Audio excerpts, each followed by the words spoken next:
बनता है इसकी एक झांकी मैं आपको दिखाना चाहता हूं। एक बहुत बड़े डॉक्टर थे, वो कैंसर का इलाज करते थे। ये जो ऑर्नामेंटल कथा मैं आपको सुनाने जा रहा हूं, इससे आपको पता लगेगा विश्वास क्या होता है। तो हमारी सज्जनों, भाइयों और माताओं, वो डॉक्टर जो हैं उनका बड़ा नाम था, दूर दूर से लोग आते थे और उनसे इलाज कराते थे। उन्होंने सैकड़ों लोगों का कैंसर ठीक किया था। एक बार उनके पास एक टेलीफोन आया, विदेश में वो रहते थे, संभवतः जर्मनी की ये घटना है। कह लगे हाँ बोलिए क्या बात है। कह लगे सर आपने इतने लोगों का कैंसर दूर किया है तो हम आपको अवार्ड देना चाहते हैं, हम आपको सम्मानित करना चाहते हैं। तो उन्होंने कहा कि साहब मैं इस प्रकार सम्मानित होने की मेरी कोई इच्छा नहीं। कह लगा आपके लिए हम सम्मानित नहीं कर रहे हैं, हम तो अपने लिए सम्मानित कर रहे हैं। हमको अच्छा लगेगा कि एक उच्च डॉक्टर को, एक भले व्यक्ति को हमने सम्मानित किया। मुझे क्या करना होगा? कह लगे आप चाहें तो गाड़ी से आ जाएं, आप चाहें तो कार से आ जाएं, आप चाहें तो फ्लाइट से आ जाएं। उन्होंने कहा मेरे पास समय कम रहता है, क्या तारीख है? उन्होंने जो तारीख बताई वो तारीख थोड़ी उनने हाँ भर दी। बाद में परिस्थिति बोले नहीं ये तारीख बदल लो, फिर बदल ली। फिर उनने तीसरी बार बोला अब बदल लो। 2-3 बार उन्होंने तारीख बदली और एक तारीख निर्धारित हो गई। एरोप्लेन की टिकट उन्होंने बुक कर दी। अपनी धर्मपत्नी से उन्होंने कहा कि देवी जी मुझे अमुक तारीख को बिल्कुल सुबह फ्लाइट पकड़नी है, शाम को मेरा स्वागत समारोह हो, अभिनंदन फलाने शहर में है। माता जी ने कहा कि तुम कैसे जाओगे एयरपोर्ट? बोले अपनी कार से चला जाऊंगा, लौटते टाइम नहीं। कहने लगे ऐसा नहीं, उस दिन मुझे भी बड़ा जरूरी काम है तो कार आपको वापस भेजनी पड़ेगी, ड्राइवर को आप ले जाना। आप तो फ्लाइट से चली जाना और कार को वापस आएगी तो मैं ले जाऊंगी, क्योंकि मुझे अमुक जगह जाना है, कहीं कोई रिश्तेदारी में या कोई व्यवस्था थी। तो उन्होंने कहा ठीक है। सुबह वो जल्दी उठे, तैयार हुए और उन्होंने अपने ड्राइवर से कहा भैया चलो। गाड़ी चलाता चलाता ड्राइवर एयरपोर्ट पर पहुंच गया। ठंडी के दिन थे, थोड़ा थोड़ा ठंडी का वातावरण तेज था, सूर्य निकला नहीं था। वो वहाँ उसने उनको छोड़ा, अच्छा बाबूजी नमस्ते, मैं माताजी को लेके मुझे जाना है, मैं चलता हूँ। और तुरंत ड्राइवर वापस चला गया। उस समय इतने फोन वगैरह की व्यवस्था नहीं होती थी। वो अंदर गए तो उन्होंने कहा जी फ्लाइट तो थोड़ी लेट है, अभी फ्लाइट आएगी तब तो जाएगी। तो उन्होंने कहा ठीक है। बेचारे वो थोड़ी देर बैठ गए, आधा घंटा पौन घंटा बैठे, तो पता लगा अभी तो वो फ्लाइट आई नहीं है। फिर उन्होंने कहा क्या करें? बोले जी वो आएगी, आधा पौन घंटा रुकेगी तब जाएगी। कोहरा बढ़ता चला जा रहा था। उन्होंने कहा हे भगवान ये बड़ी गड़बड़ हो गई, पता लगा वो फ्लाइट और लेट हो रही है और लेट हो रही है। अरे सज्जनों बड़ी मुश्किल से फ्लाइट आने की पड़ी, लेकिन बहुत लेट होती गई। वो बड़े परेशान। एक सज्जन ने उनसे कहा भाई साहब बड़े परेशान दिख रहे हो। कहने लगे भाई मुझे जाना है बड़ी दूर और यहाँ पर ये कहानी बिगड़ रही है। कहने लगे इसके लपड़े में मत पड़ो महाराज, ऐसा लगता है आज फ्लाइट तो जाएगी नहीं, जाएगी तो पता नहीं कब जाएगी। कोहरा बढ़ता चला जा रहा है। ठंडी के दिन है, विदेशों में थोड़ा कोहरा ज्यादा भी होता है। यूरोप कंट्रीज में आप में से जिनके बच्चे वहां हैं आपको पता भी है बहुत ज्यादा शीतलता होती है और कोहरा भी होता है। क्या करें? उन्होंने कहा बाहर चले जाइए, वहां पर आपको टैक्सी मिलेगी। 2 प्रकार की टैक्सी होती है, एक टैक्सी में ड्राइवर अपने साथ जाता है और एक और टैक्सी विदेशों में मिलती है। उस टैक्सी को आप खुद चला के ले जाओ, लौटा के वापस दे दो और उसका पैसा दे दो। अपने यहाँ ये सिस्टम नहीं, क्योंकि अपन ऐसा किसी को टैक्सी दे दे वो टैक्सी लेके ही गायब हो जाएगा, लौट के ही नहीं आएगा। लेकिन विदेशों में ऐसी व्यवस्था है, हो सकता भारत में भी कहीं हो। तो वो बाहर निकले, वहाँ टैक्सी का एक सुंदर सा ट्रेवल्स का वो बना हुआ था। गए, बोले भाई साहब मुझे टैक्सी चाहिए, बड़ी दूर जाना है। कहने लगे बाबूजी इतना पैसा लगेगा, कब आओगे, कैसा रहेगा, आपकी आइडेंटिटी बता दीजिए, मैं आपको गाड़ी दे देता हूं। ड्राइवर की कोई व्यवस्था थी नहीं। उन्होंने गाड़ी ली किराए पर, अपना नाम और जो उसका डिपॉजिट वगैरह था करके वो गाड़ी से बाहर आगे आए। धीरे धीरे गाड़ी चला रहे थे, कोहरा बढ़ता चला जा रहा था। गाड़ी चलते चलते चलते ऐसी परिस्थिति आई कि बहुत कोहरा बढ़ गया, अच्छी समस्या हो गई। वहां से निकले थे कि वहां पहुंच जाएंगे, सैकड़ों किलोमीटर जाना था। चलते गए, एक जगह रास्ता दिखना ही बंद हो गया।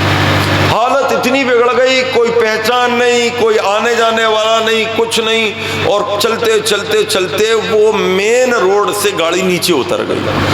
एक जंगल के अंदर चलते चलते चलते चलते आर्य सज्जनों दोपहर के 12 बज गए। गर्मी उनकी बढ़ती चलती, भूख के मारे बेहाल, न पानी न चाय न दूध।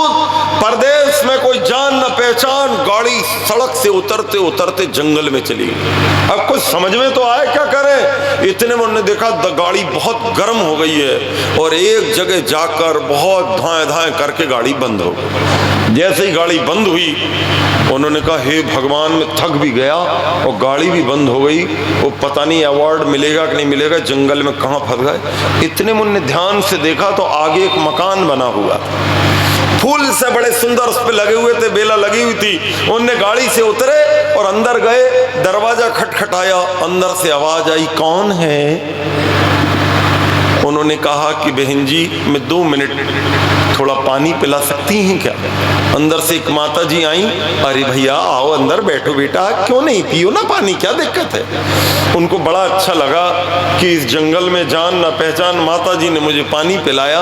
बोले भैया पानी पिया है, आप चिंता ना करो, थोड़ा नाश्ता टाइप का भी कर लो। उन्होंने कहा मैं बहुत थक गया हूँ माता जी, कहाँ से मैं निकला, मेरा सब दिक्कत और ये बतलाओ, रास्ता जान ना पहचान। बोले भैया काफी अंदर, आप तो गलत रास्ते पर आ गए, कहाँ जाना है? बोले वहाँ जाना। बोले बिल्कुल आप चिंता, दोपहर के 12-1 बज रहे हैं, आप बहुत थक गए हो, थोड़ा सा कुछ खिला पिला देती। वो तो भूख के मारे बेहाल हो रहे थे, ना कोई होटल, ना कोई जान ना पहचान। माता जी वहां खाना बनाने लगी। इतने में उन्होंने देखा माता जी खाना बना रही हैं तो वो कुछ दुखी दिखाई दे रही हैं। उनको बड़ा आश्चर्य हुआ कि माता जी दुखी क्यों हैं, लेकिन बेचारे वो चुप रहे।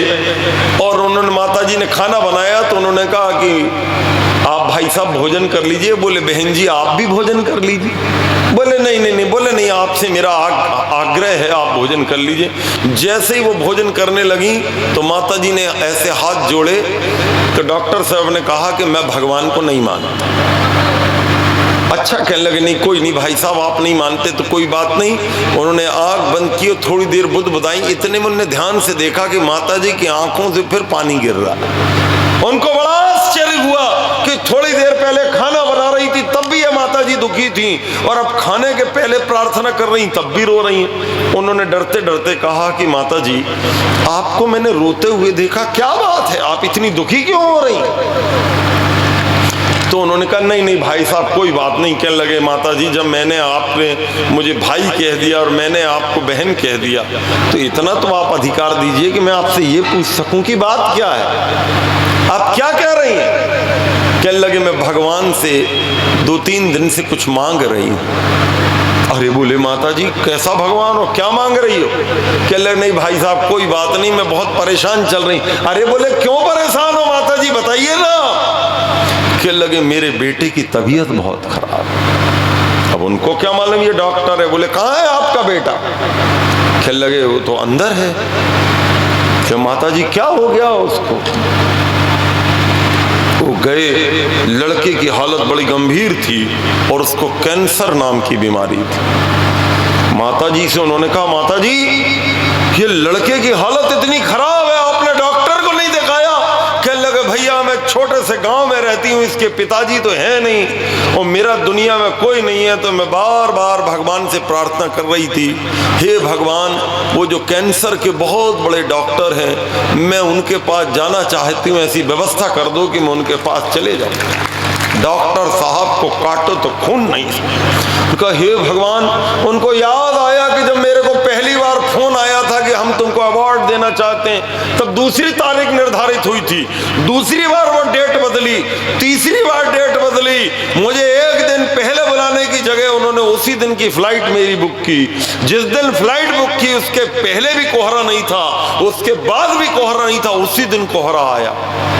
और उसके बाद मेरा ड्राइवर मैंने लौटा दिया, वो होता रास्ता जानकार रहता था, वो भी नहीं। मैं थका हारा भूखा प्यासा गाड़ी चलाते चलाते, टैक्सी चलाते चलाते और माता जी के घर के सामने ही आकर उनने उनसे कहा माता जी पता नहीं आपका भगवान दुनिया में है कि नहीं है, लेकिन यदि आपका भगवान दुनिया में है तो जिस डॉक्टर का अपॉइंटमेंट लेने के लिए काफी दिन पहले से प्रयास करना पड़ता है वो डॉक्टर आपके सामने भूखा प्यासा और आपके सामने खड़ा हुआ है। माता जी मैं ही वो डॉक्टर हूँ जिसकी खोज आपको थी और मैं आपके बेटे का निःशुल्क इलाज करूँगा।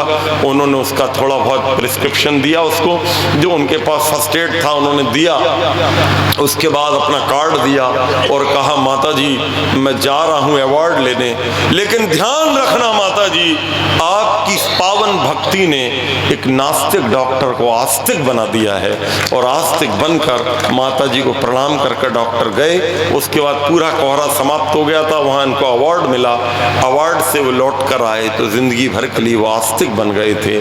मैं आपसे निवेदन कर रहा था कि यदि 9 देवियों की ठीक उपासना आप वैदिक दृष्टि से करें तो आपके अंदर संध्या, गायत्री का जाप, त्र्यंबकम यजामहे का जाप, वैदिक मंत्रों का चिंतन, ईश्वर जी प्रकृति की व्यवस्थित उपासना यदि आप करते हैं तो आपका जीवन सार्थक होगा।